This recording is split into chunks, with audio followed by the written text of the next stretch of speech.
and Bilal Hafiz, Mason Fazl, and all other professionals, representatives of various multinational organizations, institutes. And I thank you all for taking the time out and providing me an opportunity so that I can meet you and interact with you and learn from you. Today, the topic which I have selected to speak on, that is basically just a little comparison between the various prevailing economic systems of the world. For example, whatever is prevailing today, we call it capitalism.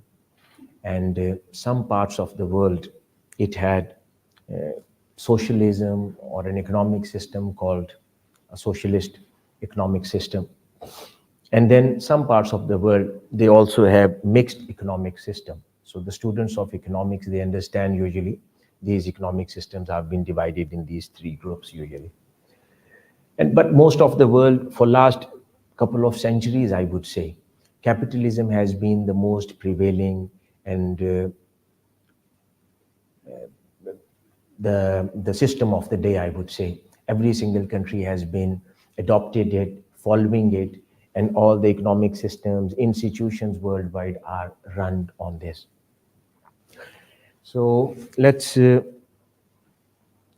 look at the present world situation and circumstances. As we all know, according to the World Bank, around 9.2% of the world, which is 719 million people, live on less than $2.15 a day, which is basically in extreme poverty. And the total debt stood at 238% of the global gross domestic product in 2022, and 9% percentage point higher than in 2019. In US dollar terms, debt amounted to 235 trillions, or 200 billion above its level in 2021.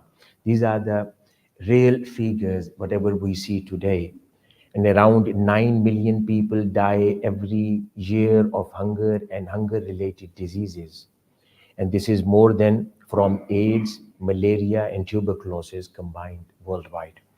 And globally, around 822 million people suffer from undernourishment. Climate change will increase food insecurity, as 24% of the world population live in areas of food insecurity worldwide. And around 2 billion people around the world do not have access to clean and safe drinking water. And approximately 3.6 billion people, which is around 46% of the world's population, lack adequate sanitation services, according to a new United Nations World Water Development Report. So these figures are provided by United Nations. Why I have quoted all these facts? To have an idea, the present economic system we all have in our countries, we use it, we have been part of it. Either we are running a banks or a governments or whatever, but still the situation is like that. People are dying of hunger. The poor countries, they are getting poorer, like Pakistan and many other countries. Africa has always been like that. We don't see any difference there, even though a lot of efforts have been put by various developed countries from the world, but nothing difference we see. And then even if you look at a micro level, the poor people, they are getting poorer, class divides are increasing, such margins and brackets are increasing on a regular basis, and richer is getting richer. So no benefit, which invites us to look into other economic systems as well, as an alternative, as in options, that do they have a potential and capacity to give something to the world and bring these problematic segments of the world out of these issues. So that's why we're looking at a couple of other. If we look at this interest-based economic system, which is capitalism, so you can look at the slide, the details. The prevalent use of interest-based economic systems, such as charging and paying interest on loans and debt, has led to a cycle of debt that trap individuals, businesses, and even governments worldwide. I give you example, I'm coming from Pakistan. Every single year, they are living on borrowing money from world, from IMF, from Paris Club, and many more. And they cannot return, and every single day they are indulging in that kind of uh, debt and those pressures. And I don't see them coming out of that issue in near future or maybe in decades to come. So high level of debt can result in financial crisis. This is capitalism and hindered economic growth and and the poverty, and particularly developing countries, whatever we see in terms of poverty. And then inequality is something which this present economic system gives to the whole world. Capitalism, with its emphasis on private ownership and profit motives, often lead to a significant wealth of disparity, and wealth tend to concentrate in hands of few, and income inequality, that's what we see worldwide. On other hand, the second model, which I have said, which is socialism, some countries, not many around the world, they adopted this economic model while aiming to reduce inequality. Socialism can sometimes become problematic too by innovation and productivity. That's what lacks in those countries which usually go to follow socialism. So we have seen countries with a socialist economic model, they have not proven themselves to be a right alternative to a capitalist economic system or an interest based economic system. They have their own issues. Sometimes they are good with providing equality to the people. They are good with providing social justice, sometimes equality to the people. But at the same time, the productivity goes lower in those countries. And economic management, economic development, economic and wealth generation is something which is not the forte and cup of tea, I would say, of social socialist economic models. The poverty, that has been a very clear sign the world is facing, and we have not been able to get rid through capitalist economic systems. Environmental disasters, something very important today, we all need to look into. All these industries, factories, everyone is running in the race to earn more, create more, generate more. But at the same time, we have almost destroyed this planet. I don't understand the next generations where they will come and what kind of resources they'll be able to use on this planet. We have destroyed almost everything. Even if we put a stop to it today, it will take maybe centuries to go back and recover whatever we have done with our environment again under this economic system. And because this crisis, economic pressures, interests, everything, it pushes people towards running towards that kind of a race, in the race, which bring this kind of economic disasters. Social collapse, economic systems like capitalism can sometimes lead to social collapse through financial crisis or economic recessions. This is what the whole world is facing today. Inflation everywhere, the prices, the food basket prices have gone up. I spend a couple of months every year in Australia. I'm a senior fellow there in University of Melbourne as well. So whatever you used to buy for maybe a $50 today, that is $150 there. The same thing is happening with the fuel, and I'm sure you are experiencing the same thing in UK, in Europe, and many other countries. So the core point is the present economic system is not helping us out with the solution. That basically invites us and requires to look into alternatives with a free mind, and we look into the options what the world have and the products we all have. And then short term focuses, socialism and capitalism, they both have short term focuses. And then you can look at, I'm just passing through these slides quickly, but you can read them. Resources misallocation, that is again something very much renowned about capitalist economic models, because sometimes, because it's a free market, so whatever the price and whatever the supply and demand phenomena, whatever is in demand, So all the investment and resources go into that specific sector, and sometimes very important segments and sectors of the society are neglected. Why? Because they were not in demand.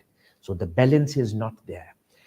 Where socialism and socialist economic system that kicks in and tells us, okay, we will provide you the with equality and justice among all the sectors, whatever is need of the people, of the residents of the people. But at the same time, because a single people sometime there, or a very closed door cabinet or a setup is running that whole thing or deciding for the nation, sometimes again that is not the right thing to do, which has a negative influences as well on this thing. So it has a both sides with these two systems.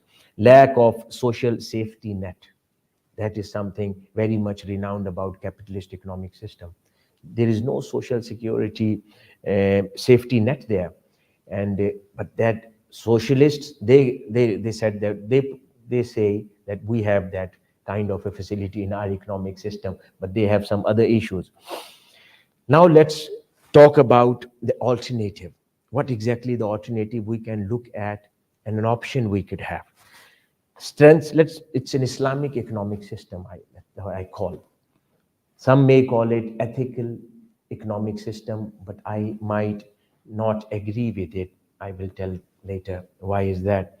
So ethical foundation for Islamic economic system is basically the Islamic economic system is built upon a strong ethical and moral foundations derived from Quran, Sunnah, and Sharia itself.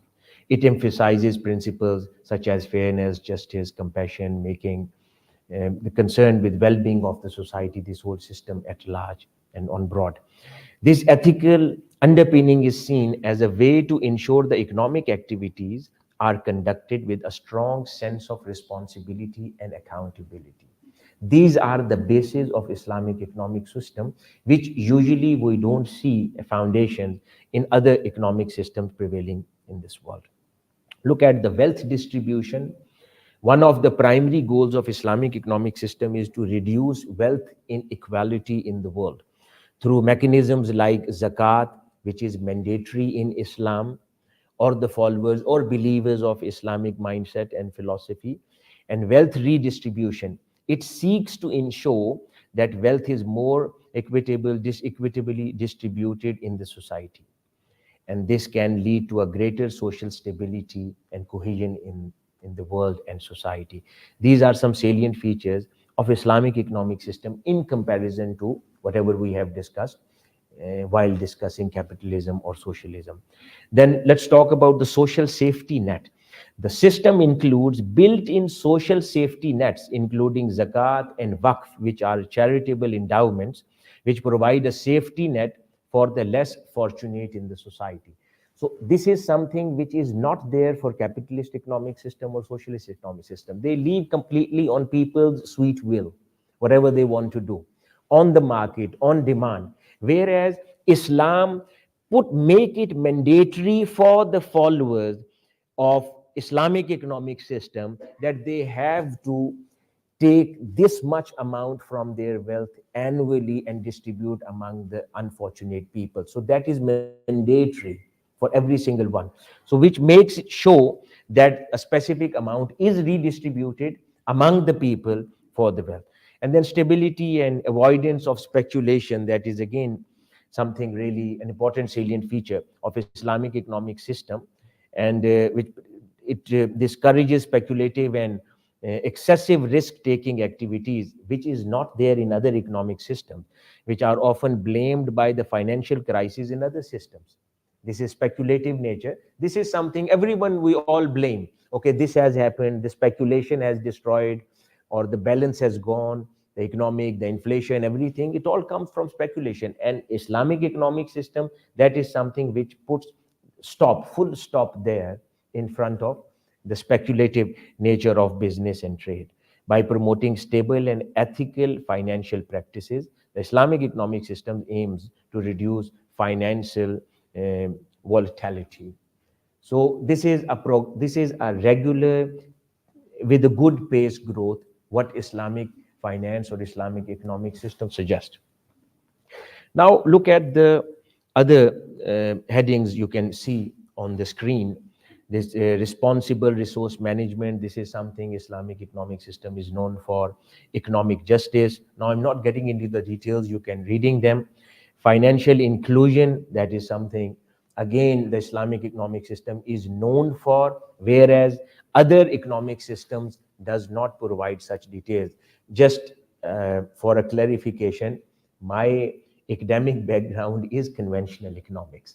So don't take that I'm some coming from completely from Islamic banking or financial background and attacking the conventional economic. I have studied that, I have done my PhD in it, but then I have looked at other alternatives of economic systems as well. So I have a good understanding and analysis of both systems, which I'm, and then economic stability by avoiding excessive debt and speculative financial products. This is something very important. Islamic economic system does not suggest propagate taking debts on interest base. It provides you and give you other solutions, which I will come towards later in the later part of this presentation. Long-term focus, compatibility with modern finance. Now in today's world, what Islamic finance industry has done, as our sister, the member parliament, she was describing how the British Islamic financial market is growing, and this worldwide that has become the market of $4 trillion worldwide. So you see these things. So now let's move to the, I have to make it easier for everyone to understand, I have made these tables a comparison between these systems. You can look at these tables. You look at the ownership resources. So capitalism, it's a private ownership means of production, whereas in socialism, public ownership. In Islamic finance and Islamic economic, it's a private ownership but governed with basic Islamic principles.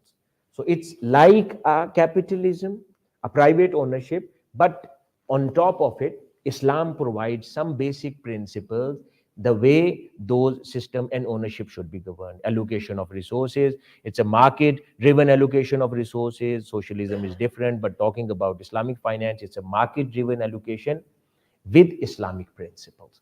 So basically, Islamic economics is something very regular activity, but some basis from Islamic ideology, Islamic thought, Islamic ethics are associated and added along with whatever these details are. You look at this Islamic economic freedom, high economic freedom, and minimum government control. Whereas in Islamic model, I'm skipping the socialism you are reading on the screen. Moderate economic freedom within Islamic guidelines. This is Islamic economic wealth distribution, unequal wealth distribution, and whereas in Islamic economic system, it is aimed at reducing wealth inequality. Incentives, profit motive drive economic activities, whereas in Islamic economic system, balanced approach with profit sharing. This is what Islamic economics is. And then price mechanism, price determined by supply and demand in market, that is capitalism, and market-based pricing with ethical consideration, that's make it Islamic economic system. So ethical consideration, balancing, accommodating people in need, understanding their needs, that's make this whole phenomena Islamic. Resource planning, social safety net, you can study them, read them, the differences. You can look at the Islamic economic column, you will understand the differences. Now the second part, important. Everyone knows what is SDGs, which is Sustainable Development Goals, 17 goals given by the United Nations, and an idea that the whole world should match their progress with these 17 goals by 2030. This is SDGs. So what I have done here, I have tried to do a comparison between capitalism, socialism, mixed economic system, and then Islamic economic system, just to give an idea that whatever those SDGs are, so which economic system exactly are in line with those SDGs? For sure, capitalism is not. So interesting point is this whole world is propagating, advocating capitalism. Even the United Nations provided the 17 Sustainable Development Goals. They all come from that capitalist mindset, but these systems are not in line with these 17 goals at all. Whereas Islamic economic system, you will see some other charts later, they are 100% in line with those 17 Sustainable Development Goals given by the United Nations. You can read them. Let's look at the other tables. Good health and well-being. Keep on reading the points in the column of Islamic economics. You will have an idea what these suggestions are. And then you look at the gender disparity, decent work, economic, emphasis on fair work, labor. This is all Islamic economics. Details can go for hours and hours, but I'm giving you the basic idea. All these things are there in detail when you will study more about Islamic economics. And then you go to the other segments and sections, consumption and production, and then you go to the responsible consumption and production. You look at the column where Islamic economics is described. You can read the difference. And then partnership for the goals. And now to make it more easier, so it's all boxes crossed and ticked, understanding what is there and what not. According to the goal one, which is poverty, capitalism does not tick the box. Socialism does the ticks the box, and Islamic economics does that. Zero hunger, capitalism is not there to deal with hunger of the people. There are NGOs working with different ideologies and mindsets worldwide. And then Islamic economics ticks the box, health and well-being. Health and well-being, of course, capitalism and economic system is not working out. What they do is basically in the name of corporate social responsibility, they will produce cigarettes, but then again, those cigarette companies will donate a couple of $1 billion to the cancer hospitals. This is capitalistic mindset or economic system. Whereas Islamic economic system says that do not invest in that sector, which is principally destroying the society. So this is the mindset. We call it the ethical mindset in economics. And then you look at other points marked, ticked, climate action, capitalism, socialism, not addressing, whereas Islamic economic clearly addresses that, partnerships. Look at the conclusion now before I get to some of the examples. The comparative analysis of existing conventional economic system reveals a mixed track record in achieving sustainable development goals.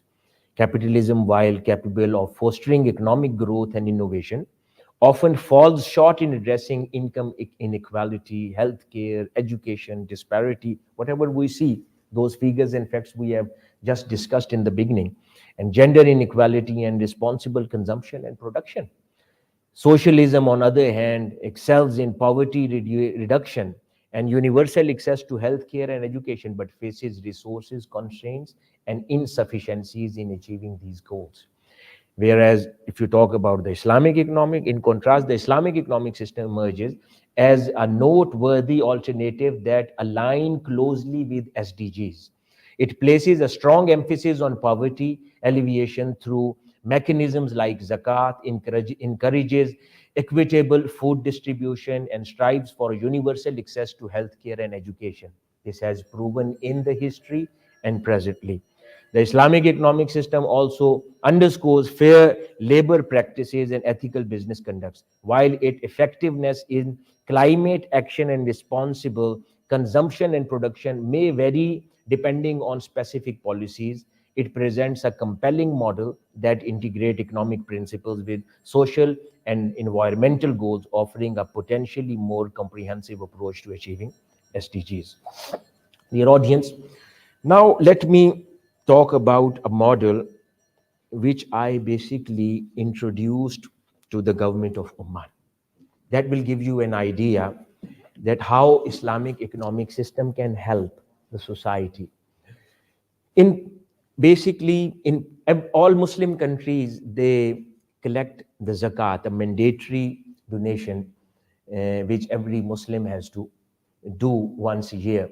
So they collect that kind of money from everywhere, and those Muslim countries, they pool that kind of money together. So what basically happens, that those countries then later on distribute that amount in the people are in need, to hospitals, to blind people, and to so many other segments and areas. But whereas what I proposed with that zakat model was a blend of zakat and microfinance. What I suggested was, for example, in Pakistan, and later on I made the same model for the government of Oman. What was that? Whatever is collectible in Pakistan, there were two models. One is which is already collected by the government of Pakistan, and then the second model was what is collectible. So altogether, maybe 10 billion rupees is already being collected. The figures were from 2017 and 18. So that amount is collected. What I did was, instead of just giving that money in charity, I proposed, let's do microfinancing with that amount. Instead of just handing that amount over to the people, divide that amount into 4 lakh people in 1 year, and give them a small loans from which amount they can start their small businesses, cottage industry, house businesses, maybe a raksha, auto raksha, and this kind of smaller things, or a laptop for a IT business. So these smaller businesses can be started with that amount. So with that amount, 400,000 unemployed people will right away get benefit in 1 year, and that amount is mandatorily coming every year, and that amount and loan will be given for 5 years. So by the end of 5 years, more than 2 million people, and then every year, of course, the whatever the money they will be returning in a smaller installments, because that is a loan, interest-free loan given to them. It is not a charity. What they will do, that money will keep on coming and add on. Next year, the money which will be given in microfinancing, that won't be 10 billion, that will be 12 billion. So altogether, by the end of 5 years, 3 million people will, unemployed people will get jobs in the country. That was the model, practical one I proposed to the government of Pakistan. And then later on, the government of Oman was interested, and I made another model with their practical figures for them. So this is Islamic economics. So mandatory zakat and donation coming from one way, and then you can use it through modern tools and techniques introduced by Islamic finance, which can actually uh, eliminate unemployment from the country. And the second model, which is more for the nations, I proposed, that was a Muslim common waqf. Again, that is emerging out from Islamic finance and Islamic economic system. Today, these Muslim underdeveloped countries, they are the major challenge they are facing today. That is the loans from IMF or World Bank or the Paris Club with high interest rates. And this whole, even the individuals, they are facing that. So instead of going to those, I proposed, Islamic economic system gives us a product called waqf. That is a fund where the governments with extra money, they can pool their money in. Individuals with billions of dollars sitting there, they can pool their money in, and it is not zakat or charity. It is an investment fund. They all will pool their money in, and the money will not be given on interest basis. It will be partnership. So if the country needs money, if they are in crisis, that fund will give them money as a partnership. The fund will invest in that country and not the money as a loan. So they will be shareholder in whatever product that country needs the money. Again, so they don't need to give or pay back the interest payments, plus the business and profitability. That is, of course, economically a more healthy activity than just sitting there and earning from the interests. So that was another model I proposed the countries can adopt for replacing the interest-based lending by IMF and a couple of other international institutions. But it all depends, of course, the policies of the governments. The academics and researchers, they can always work on the policies and they can suggest. So I will finish my words here uh, by summarizing that we have discussed three different economic systems. Whatever is going on today, we have experienced capitalism, socialism for centuries. So we need to give a chance to the third option. I see Islamic economics is there as a third option. Someone may ask, That can you tell me any one country, if any one country has 100% implemented model? Of course not. The present world, they are all connected. It's a globalized world. They need to survive by depending on each other. So no country has gone 100% Islamic economic. But if someone does, I'm sure it has a lot of potential. Just before I'm closing the remarks and the words, the thing I said, that why we should not call it ethical economics and why Islamic economics, or someone may come up with a different options for the name of this system. Why? The only difference we all need to understand, Islamic economics is not a product, it's a mindset. And mindset cannot be developed without believing in something. So it is the ethical principles which the economic system, Islamic economic system gives. If you do not believe in those ethics principally, so that will not be an internal check on you, because Islamic economic system works with combinations.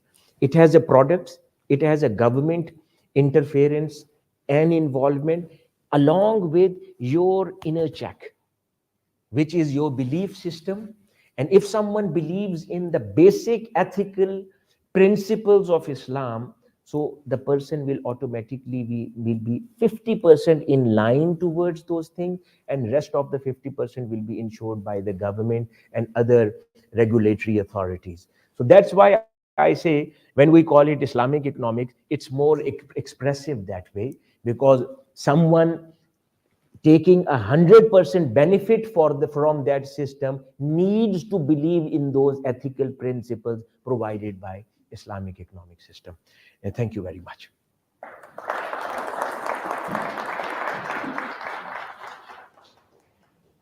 Thank you for that, Professor Dr. Hussain Qadri.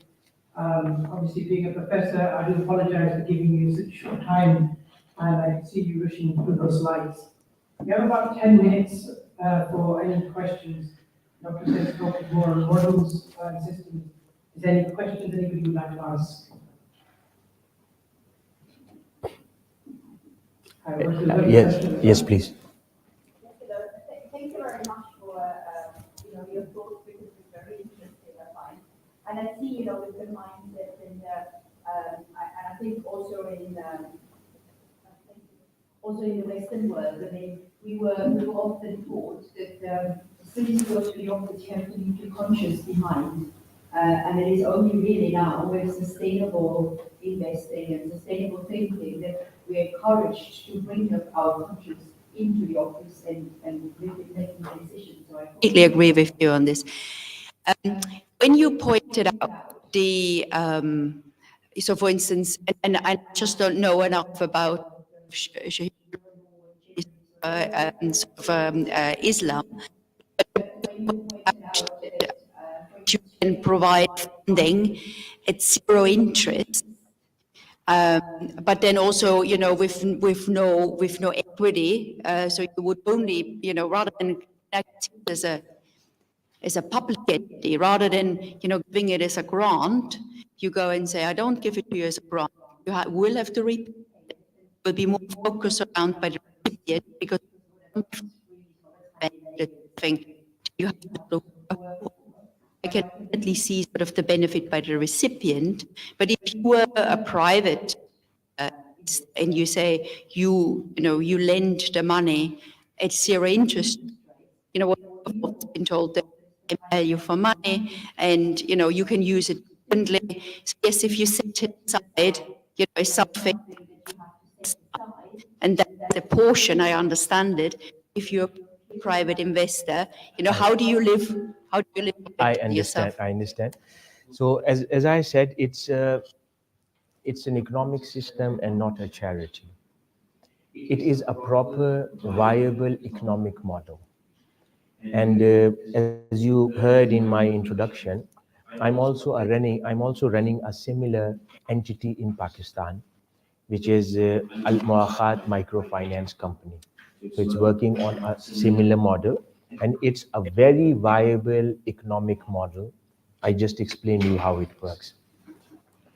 Basically, when you are lending, you're not lending a money on interest basis, but you invest money with the person who comes to ask for the assistance or help or a money.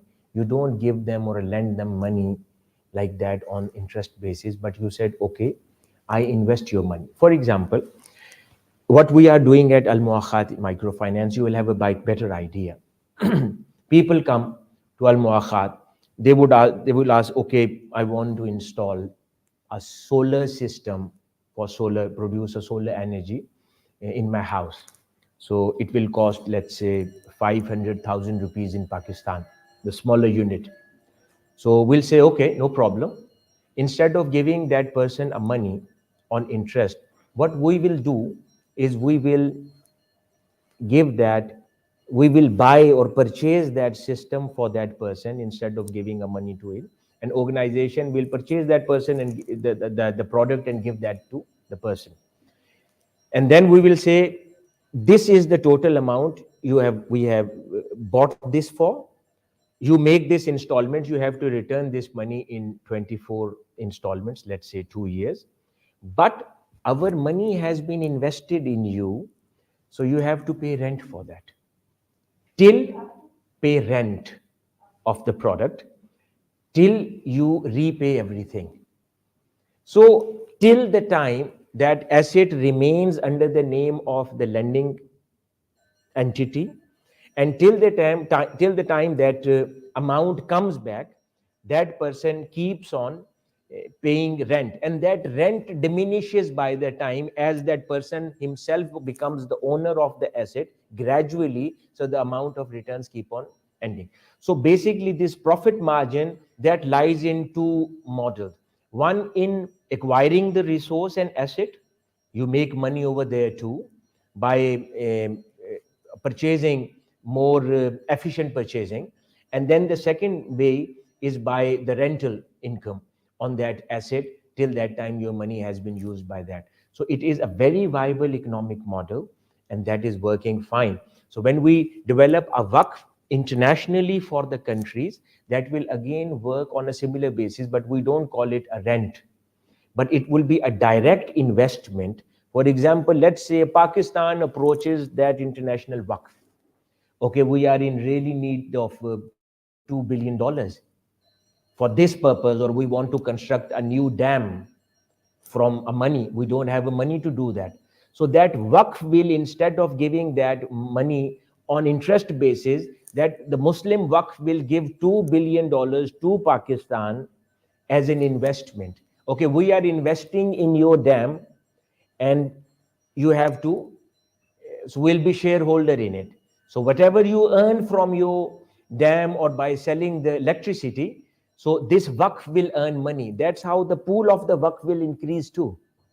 And then if the private investors are there, they'll make their profits as well. So it's a very viable economic model. But then it's not interest, it's proper investment opportunity. And then risk sharing is there. That is a very salient feature of Islamic economics. It's a risk sharing. Thank you very much. Do you have another question? Yeah. Okay, we've got a question here. First, and one more question, I think. No, the last question. Sure. Thank you very much. Chen, just in case, you know, so we say in a business, and in case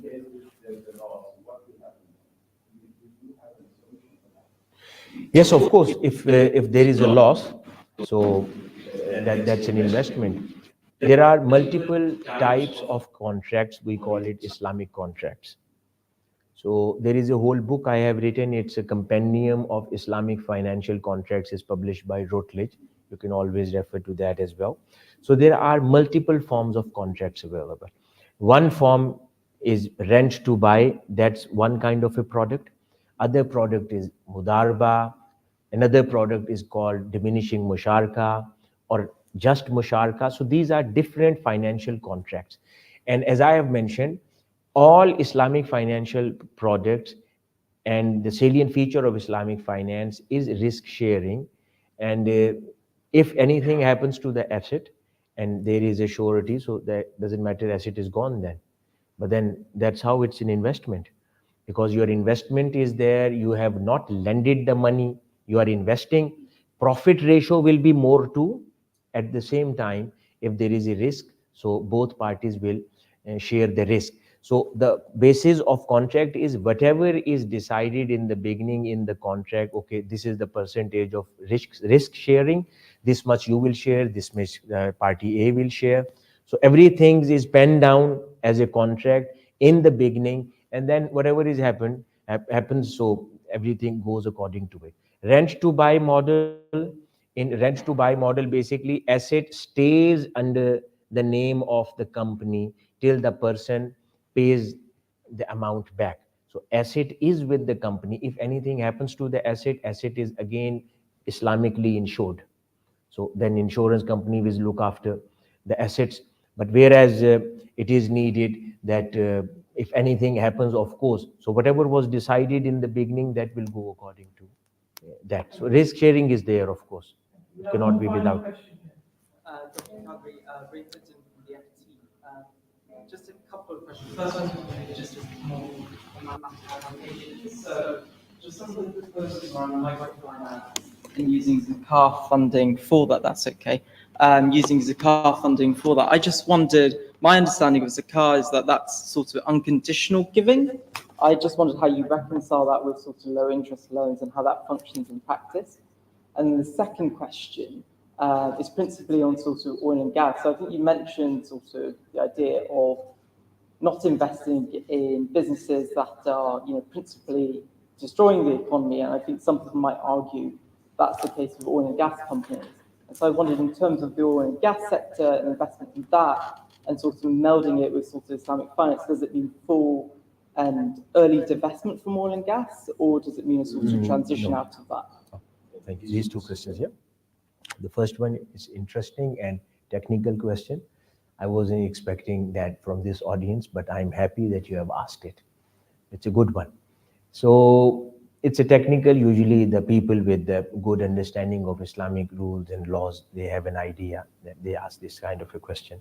Yes, of course, the concept is behind the zakat is when you give that money, so you have to make the recipient owner of that money. So the recipient has to own that money, then that amount of zakat will be considered paid.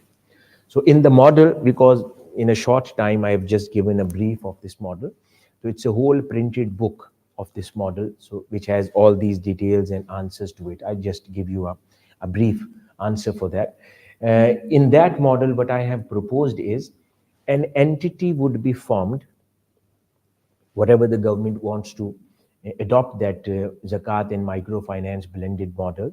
So an entity under the patronage of government or public-private partnership, an entity would be formed solely dealing with zakat money for microfinance purposes and poverty alleviation, and no other purpose would be of that entity. So when someone will give their zakat, individuals, they will give that zakat to that registered public-private partnership entity or the government entity for zakat. So instead of making that person individually owner of that money, we will make that department owner of that money. And that department's sole usage is using zakat for poverty alleviation. So person paying the zakat, his responsibility will be done because he has paid the money and made some other entity owner, and then the masraf is there that that entity has been created to alleviate poverty in the country. So whenever that money will come back to the center, when the person through microfinancing will pay back the amount to the entity, so that money will forever stays again for the similar purpose in that, and that will be again given back to some other unemployed person. So basically the purpose will be poverty alleviation, and zakat will be given on poverty alleviation, which is one of the masarif in described in Quran itself. So that's how technically that addresses and provide the solution to the Sharia related concern, that you make the entity owner instead of individual, and then the money can keep and come and go. And then the second question was On fossil fuel investments. So yes, fossil fuel investment. I didn't say that the Islamic investments cannot be made in fossil fuel or another such things. So any avenue can be used and adopted for such investments. But the only thing is it involves environmental pollution and everything. So that needs gradually, like all other organizations, they are getting rid of such activities which are polluting our planet. Similarly, Islamic financial investments can also go on reducing such activities, but then principally it is not banned somewhere. But when I said that Islam suggests not to invest in, so those areas are clearly damaging.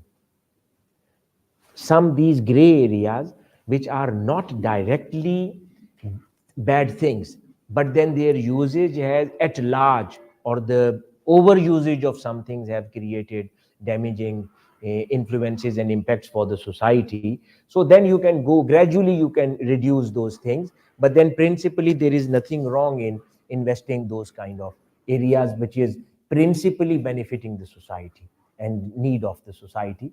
So that is fine. Thank You you can very invest. much. Now, Professor Hussain could have again here talked about a single product or something on the market. You went into the subject of the model. Therefore, we did take this subject for a few hours and I'm sure the questions will keep coming. So round of applause for Professor Dr. Hussain. We've got 15 minutes left for refreshments and I've got some time. I hope you guys enjoy some refreshments, network with each other. I'm sure You should say you guys can hurry up and finish the refreshments. I'm sure you can speak, Professor saying, any other questions you have, as well as yourself. And if you guys want to stay on the APPG list, just drop me an email and invite to future events. And by annoying bell is the votes in Parliament, so apologize about that as well. Thank you very much. Thank you very much.